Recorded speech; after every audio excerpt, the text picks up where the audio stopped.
Selamat pagi semuanya. Kembali lagi belajar biologi bersama Bu Jelita Hutasoid.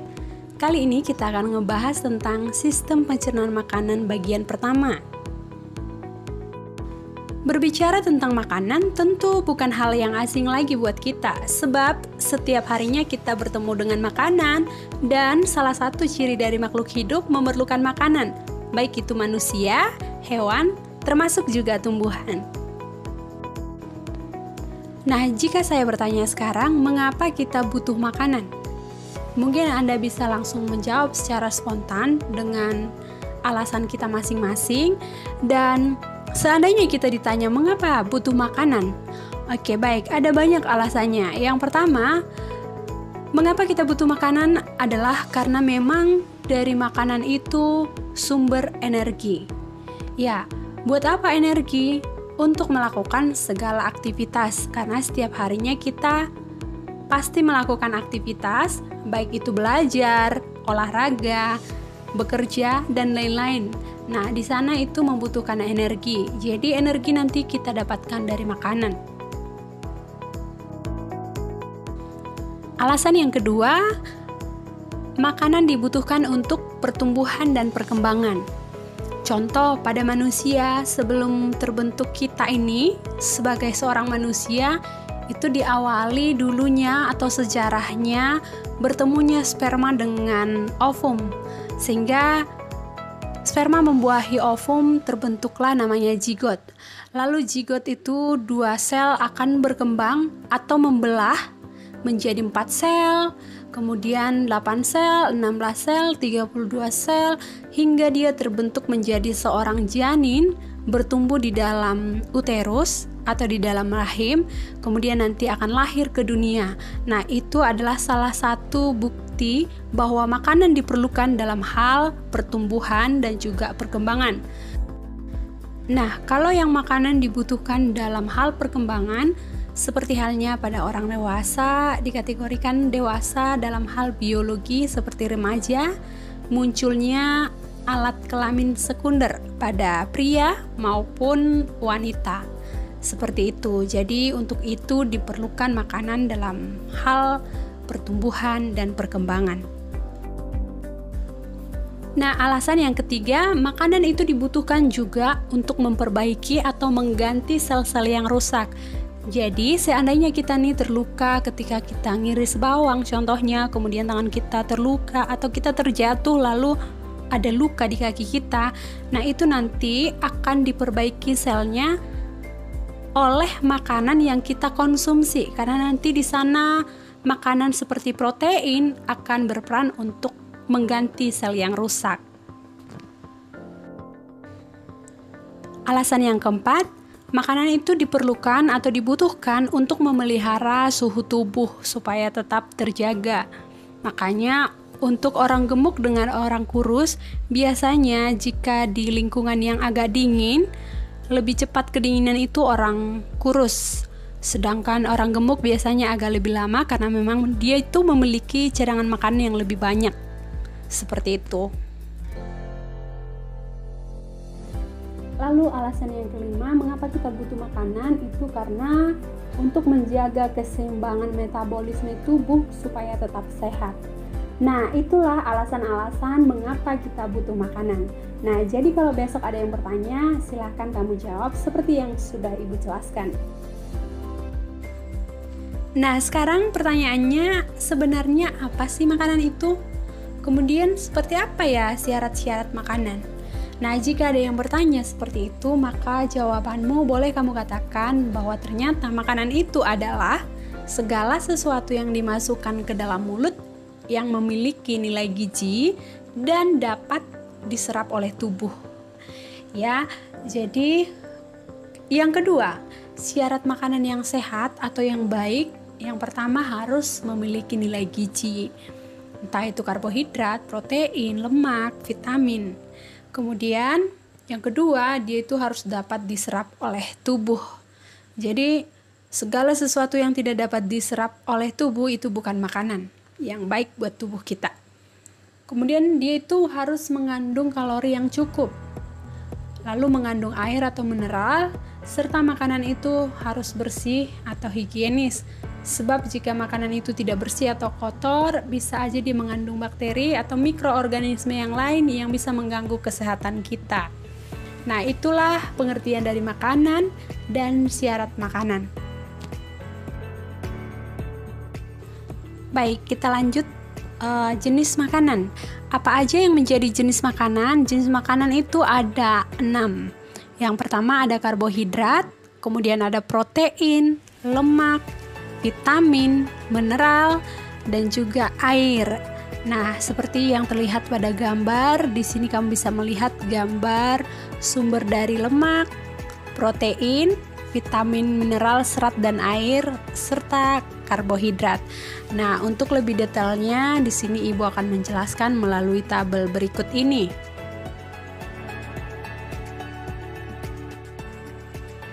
Nah, di sini mari kita perhatikan tabel perbedaan antara karbohidrat, protein, sama lemak. Oke, di sini kita bisa melihat pembedanya apa aja. Nah, di sini ada pembedanya itu mulai dari fungsi. Oke, mari kita bahas satu persatu. Nah, kalau fungsinya karbohidrat itu adalah sebagai sumber energi utama di dalam tubuh. Kemudian yang kedua, protein itu fungsinya sebagai zat pembangun atau seringkali disebut dengan kwashiorkor. Yang ketiga, lemak. Lemak itu sebagai cadangan makanan. Oke, yang kedua, defisiensi. Artinya, jika kekurangan karbohidrat, apa yang menjadi dampaknya atau efeknya? Nah, jadi defisiensi dari karbohidrat, orang yang kekurangan karbohidrat dampaknya dia akan lemas. Makanya kalau biasanya ya orang yang gak sarapan bawaannya lemas, apalagi masa normal sekolah ya, pergi ke sekolah tanpa sarapan terlebih dahulu, itu nanti bawaannya dalam belajar bakal lemas. Nah, itu untuk kekurangan karbohidrat.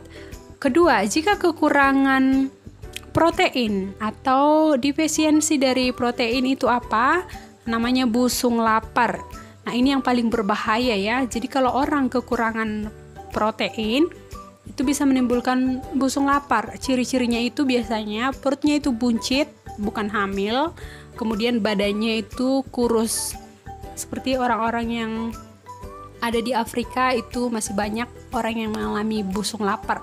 Termasuk juga di Papua masih ada orang yang busung lapar sehingga perutnya itu buncit dan badannya kurus. Kemudian lemak. Defisiensi dari lemak itu badannya kurus. Jadi orang yang kurus itu artinya lemaknya sedikit. Mau gemuk berarti Anda silahkan mengonsumsi lemak, baik itu lemak nabati maupun lemak hewani. Selanjutnya jumlah kalori yang dikandung oleh karbohidrat, protein maupun lemak. Nah, di sini kita bisa melihat jumlah kalori per gram yang dikandung oleh karbohidrat dengan protein sama, yaitu 4,1. Sedangkan lemak dia lebih tinggi, kandungannya sebanyak 9,3. Ya. Kemudian diserap. Artinya ini bentuk sederhana dari karbohidrat, protein, lemak apa sehingga dia dapat diserap oleh tubuh. Karena setiap makanan itu nanti akan dipecah terlebih dahulu di dalam tubuh kita sehingga dia dapat diserap. Jadi kalau karbohidrat itu bentuk sederhananya namanya glukosa. Jadi dia diserap dalam bentuk glukosa. Sedangkan protein bentuk sederhananya itu namanya asam amino sehingga dia diserap dalam bentuk asam amino. Sedangkan lemak itu bentuk sederhananya namanya asam lemak dengan gliserol. Jadi asam lemak dan gliserol dia dapat diserap oleh tubuh. AS saya singkat artinya asam lemak dan gliserol. Nah, itu dia. Kemudian dia nanti akan disimpan di dalam tubuh. Karbohidrat itu nanti akan disimpan bentuknya namanya glikogen seperti di hati dan juga otot. Sedangkan protein ini tidak ada disimpan di dalam tubuh, makanya ibu buat strip karena semua protein yang kita konsumsi itu akan dipakai oleh seluruh tubuh. Seperti halnya orang yang kecelakaan, terluka itu langsung digantikan, yang menggantikan adalah protein. Kemudian yang ketiga, lemak. Lemak itu disimpan nanti dalam bentuk adiposa. Baik, selanjutnya pencernaan pertama sekali untuk karbohidrat itu terjadi di mulut yang dibantu oleh enzim pitialin. Lalu yang kedua, protein. Pencernaan pertama sekali protein itu terjadi di lambung yang dibantu oleh enzim pepsin. Lalu yang ketiga, lemak. Lemak itu pencernaan pertama sekali berlangsung di usus halus yang dibantu oleh enzim lipase. Selanjutnya reagen. Nah, ini diperlukan di laboratorium. Ketika kita melakukan praktikum, maka akan ada zat kimia untuk menguji apakah itu karbohidrat, protein, dan lemak. Untuk karbohidrat, reagen yang digunakan itu berupa Lugol atau Benedict. Sedangkan protein, reagen yang digunakan adalah Biuret. Dan lemak itu digunakan kertas untuk melihat apakah ada lemak. Seandainya ada lemak, maka kertas itu nanti akan berubah menjadi transparan, seperti halnya kemiri. Lalu yang terakhir, sumber karbohidrat kita bisa peroleh dari nasi, gandum, kentang, dan juga yang lainnya, masih banyak lagi. Protein itu ditemukan dari kacang-kacangan, daging, telur, dan masih banyak lagi. Sedangkan lemak itu ada dua, ada lemak nabati seperti alpukat dan juga lemak hewani dari daging maupun ikan. Nah, itulah bedanya karbohidrat, protein, dan juga lemak. Jenis makanan yang selanjutnya yang keempat yaitu vitamin. Nah, vitamin ini ada dua jenisnya, ada vitamin yang larut dalam lemak, ada juga vitamin yang larut dalam air. Vitamin yang larut dalam lemak antara lain yaitu sering disebut dengan vitamin A, yaitu vitamin A. Nah, vitamin A dia berperan dalam penglihatan untuk mata. Jadi orang yang kekurangan vitamin A itu nanti bisa mengakibatkan rabun. Yang kedua, vitamin D. Nah, vitamin D itu fungsinya dalam penyerapan kalsium dan juga fosfor, sehingga ini berperan dalam tulang. Nah, orang yang kekurangan vitamin D biasanya akan menyebabkan penyakit atau gangguan yang disebut dengan rakitis. Nah, jadi tulangnya itu lemah. Kemudian ada vitamin E. Ini berperan dalam kesuburan, sehingga orang yang kekurangan vitamin E itu bisa mengakibatkan mandul atau bahkan keguguran. Selanjutnya vitamin K. Nah, vitamin K itu fungsinya untuk pembekuan darah. Nah, jadi orang yang darahnya sukar membeku artinya di kekurangan vitamin K. Nah, itulah macam-macam vitamin yang larut dalam lemak. Selanjutnya ada vitamin yang larut dalam air. Hanya ada dua, yaitu vitamin B dan vitamin C. Namun vitamin B juga masih banyak banget jenisnya. Nah, secara keseluruhan atau secara umum vitamin B itu berperan dalam metabolisme sel. Orang yang kekurangan vitamin B biasanya itu dapat mengakibatkan penyakit beri-beri. Kemudian vitamin C itu berperan untuk pembentukan jaringan ikat. Kekurangan vitamin C itu mengakibatkan skorbut namanya. Nah, selanjutnya di sini kita bisa melihat macam-macam vitamin B apa aja dan juga vitamin C atau jenis vitamin yang larut dalam air tadi. Nah, dari vitamin B itu ternyata masih banyak jenis-jenis dari vitamin B itu sendiri. Di antaranya ada yang disebut dengan B1. Nah, B1 itu singkatan dari tiamin. B1 itu bisa kita peroleh dari padi, polong-polongan, putih telur, ikan, daging, hati, termasuk susu. Nah, gunanya vitamin B1 yaitu membersihkan karbon dioksida, termasuk menjaga fungsi saraf serta otot. Yang kedua, vitamin B2. Nah, vitamin B2 itu singkatan dari riboflavin. Nah, ini sumber makanannya dari susu, keju, mentega, putih telur, sayuran hijau, padi, termasuk polong-polongan. Nah, fungsinya itu untuk membantu enzim dalam proses metabolisme karbohidrat dan juga protein. Yang ketiga, ada juga B3. B3 itu singkatan dari nikotinamida niacin. Nah, ini sumber makanannya diperoleh dari daging, ikan, sereal, hati, kacang, padi, ragi, sayuran hijau, termasuk juga kentang. Nah, ini fungsinya dibutuhkan enzim dalam metabolisme karbohidrat, lemak selama respirasi atau pernapasan.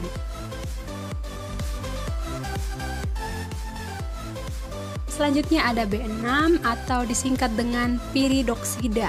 Nah, ini sumbernya boleh kita peroleh dari unggas, daging, ikan, hati, sereal, kuning telur, bayam, dan juga kentang. Itu fungsinya nanti akan dibutuhkan enzim dalam proses metabolisme karbohidrat dan juga lemak. Kemudian ada B12 atau singkatan dari cyanocobalamin. Nah, ini sumber makanannya diperoleh dari daging, hati, ginjal, unggas, ikan, susu, mentega, tiram, keju, ragi, telur. Nah, ini fungsinya dibutuhkan enzim yang berperan dalam sintes protein dan DNA, mengawali pembentukan sel darah merah. Berikutnya masih ada vitamin B5 atau disebut dengan asam pentatonik. Nah, ini sumbernya bisa diperoleh dari makanan seperti daging, hati, kuning telur, biji-bijian, sereal, kacang, termasuk ragi. Nah, yang menjadi fungsi dari vitamin B5 itu yaitu untuk enzim dalam respirasi sel atau pernapasan, serta dalam proses metabolisme asam lemak dan sintesis hormon steroid.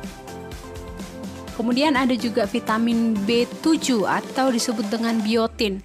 Nah, ini sumber makanannya diperoleh dari hati, kuning telur, sereal, ragi, polong-polongan, termasuk biji-bijian. Gunanya itu nanti digunakan dalam metabolisme karbohidrat, protein, serta lemak. Kemudian ada asam folit atau asam folat atau folasin. Nah, ini sering juga disebut dengan vitamin B9. Nah, ini makanannya boleh kita peroleh dari sayuran hijau, hati, biji-bijian, telur, termasuk dari ragi. Nah, fungsinya ini nanti untuk sintesis asam amino dan DNA, serta berperan dalam pembentukan eritrosit atau sel darah merah. Nah, makanya itu ibu-ibu hamil dianjurkan untuk mengonsumsi asam folat karena memang diperlukan nanti sel darah merah yang banyak sehingga tidak mengakibatkan anemia atau kekurangan sel darah merah. Selanjutnya ada vitamin C atau asam ascorbat. Nah, ibu singkat di sini pakai AS titik, artinya asam ascorbat. Nah, ini sumber makanannya bisa kita peroleh dari buah jeruk, cabai, tomat, brokoli, serta buah-buah yang lainnya. Oke, fungsinya itu nanti untuk menjaga tulang, pembentukan kolagen yang terdapat pada kulit juga, pembentukan gigi, untuk kesehatan pembuluh darah, kemudian untuk membantu penyembuhan luka. Dan yang terakhir ada vitamin kolin namanya. Sebenarnya kalau kolin itu ada juga yang dihasilkan oleh tubuh itu sendiri. Kemudian kolin itu ada yang diproduksi juga dari makanan-makanan yang kita konsumsi. Seperti makanan yang mengandung fosfolipid. Nah, lipid artinya lemak. Jadi yang mengandung fosfolipid itu diantaranya ada kuning telur, hati, termasuk ada dari makanan padi dan juga polong-polongan. Nah, itu nanti gunanya untuk pembentukan fosfolipid. Selanjutnya yang kelima, mineral. Nah, mineral itu ada yang dibutuhkan dalam jumlah yang banyak dan ada juga yang dibutuhkan dalam jumlah yang sedikit. Nah, dalam jumlah yang banyak disebut dengan mineral makro. Contohnya ada kalsium, terus ada juga klorin, ada fosfor, ada belerang, kemudian ada magnesium dan kalium. Sedangkan mineral mikro yang dibutuhkan dalam jumlah sedikit. Contohnya ada kobal, kuprum, mangan, besi, yodium, dan juga seng. Nah, itulah contoh dari mineral makro sama mineral mikro. Nah, di sini kita bisa melihat beberapa contoh mineral yang dibutuhkan oleh tubuh manusia atau yang diperlukan. Nah, salah satu contohnya yaitu ada kalsium atau disingkat dengan Ca. Nah, ini gunanya untuk memelihara tulang, gigi, kemudian berperan dalam pembekuan darah serta kontraksi otot. Lalu yang kedua ada fosfor atau disingkat dengan P. Nah, ini berperan untuk memelihara tulang, gigi, termasuk saraf. Lalu ada natrium atau disingkat dengan Na. Nah, ini berperan dalam saraf, kontraksi otot, menjaga keseimbangan air, serta ion yang terdapat di dalam darah. Selanjutnya itu ada klorin atau disingkat dengan Cl. Nah, ini berperan dalam pembentukan HCl yang terdapat di lambung ya. Nah, itu nanti dibutuhkan dalam proses pencernaan makanan. Selanjutnya ada besi atau disingkat dengan Fe. Nah, ini gunanya untuk menghasilkan hemoglobin. Nah, dimana kita tahu hemoglobin itu selain untuk memberi warna pada darah, juga untuk mengikat gas. Kemudian ada yodium atau disingkat dengan I. Nah, ini gunanya untuk kelenjar tiroid. Nah, orang yang kekurangan yodium itu nanti bisa membuat pembengkakan pada tiroid sehingga muncullah penyakit gondong namanya. Selanjutnya ada kalium atau disingkat dengan K. Nah, ini berperan dalam detak jantung, keseimbangan air, serta transmisi saraf. Lalu ada magnesium atau disingkat dengan Mg. Nah, ini berperan untuk membantu membangun tulang, termasuk juga kontraksi otot. Terakhir ada F atau singkatan dari fluorin. Nah, itu gunanya untuk memelihara tulang dan gigi yang kuat. Nah, itulah beberapa contoh dari mineral yang diperlukan oleh tubuh manusia. Baik, poin terakhir yaitu air. Nah, air juga diperlukan oleh tubuh manusia dan air itu nanti akan digunakan sebagai pelarut. Nah, pelarut apa? Pelarut semua jenis makanan yang kita konsumsi, termasuk itu karbohidrat, protein, dan juga lemak. Nah, itu semua nanti akan dilarutkan di dalam tubuh oleh air. Baik, sampai di sini pertemuan kita hari ini. Kita lanjut untuk minggu depan di sistem pencernaan makanan yang kedua tentang proses pencernaan makanan.